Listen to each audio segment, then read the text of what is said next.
Student बेटा, आज हम जीके का 16 चैप्टर स्टार्ट करेंगे। हमारे चैप्टर का नेम है world tour.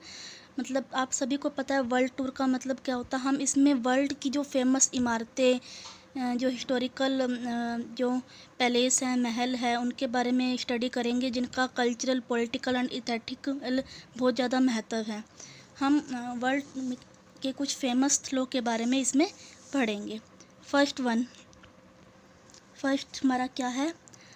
The dash located about 21 kilometre south west of Paris.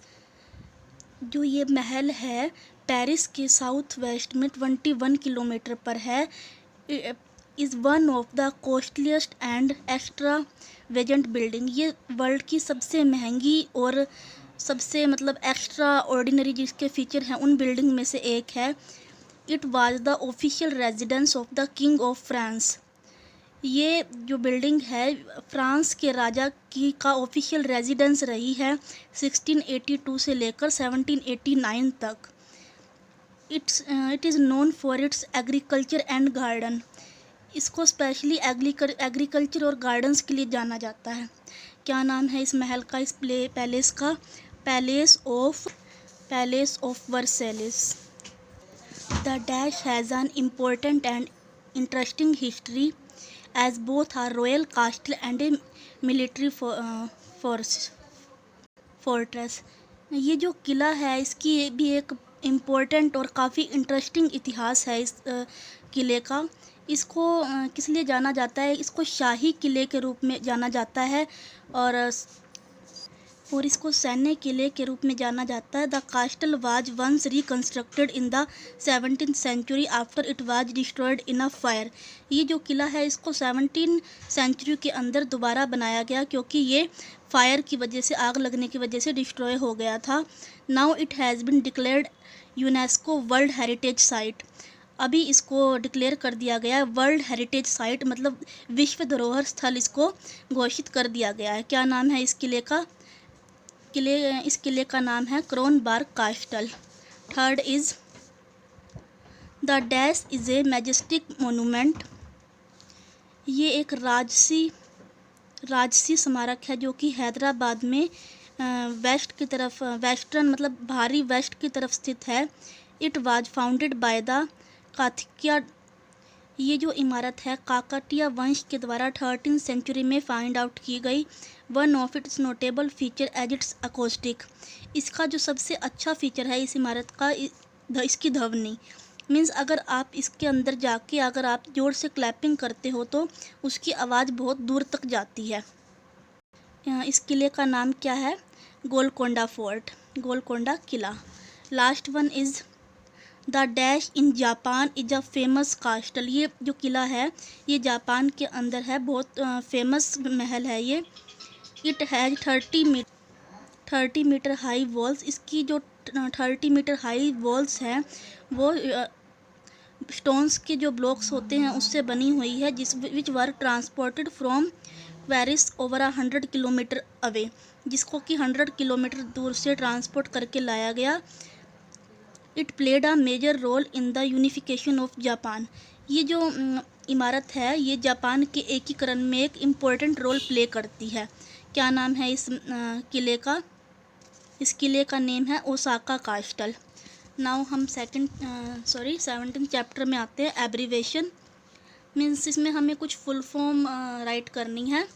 हमें फुल फॉर्म क्या होती है? हमें शॉर्ट फॉर्म दी होती है। अगर हम फुल फॉर्म की जगह शॉर्ट फॉर्म बोलते हैं तो ये हमारे टाइम को और एफर्ट को सेव करती है, बट हमें इसके मीनिंग पता होने चाहिए।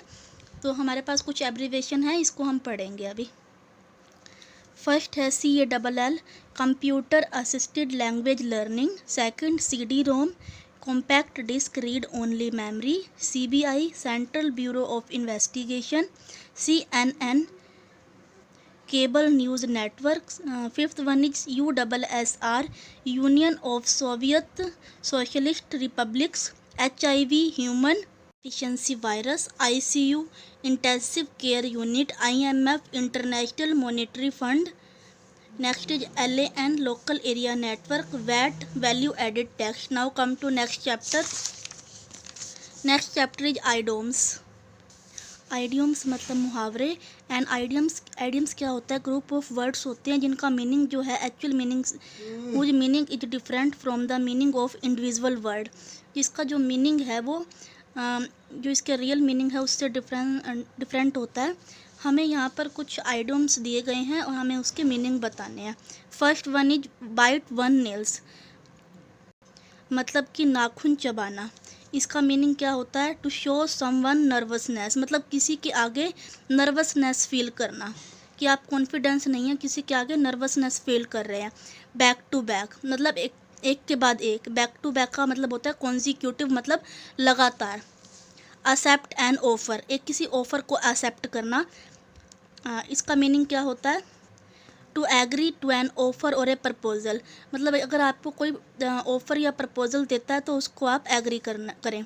Bye long short, by long short का मीन्स है बाय बिग डिफरेंस, किसी दो चीज़ों में बहुत ज़्यादा डिफरेंस होना। At the top of once lungs, इसका क्या मतलब है इस आइडियम्स का, with a very loud voice, मतलब बहुत ज़्यादा तेज़ आवाज़ में बोलना।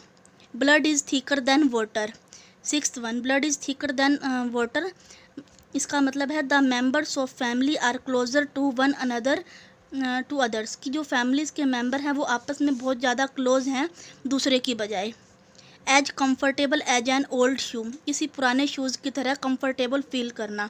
Means very comfortable very family, मतलब आप किसी चीज़ के प्रति बहुत ज़्यादा कंफर्टेबल है, आप उसको अच्छे से जानते हैं। Next, as cool as cucumber, कि कुकुम्बर की तरह कूल होना, इसका मतलब है to be calm and not nervous, कि बहुत शांति प्रिय होना, नर्वस फील ना करना।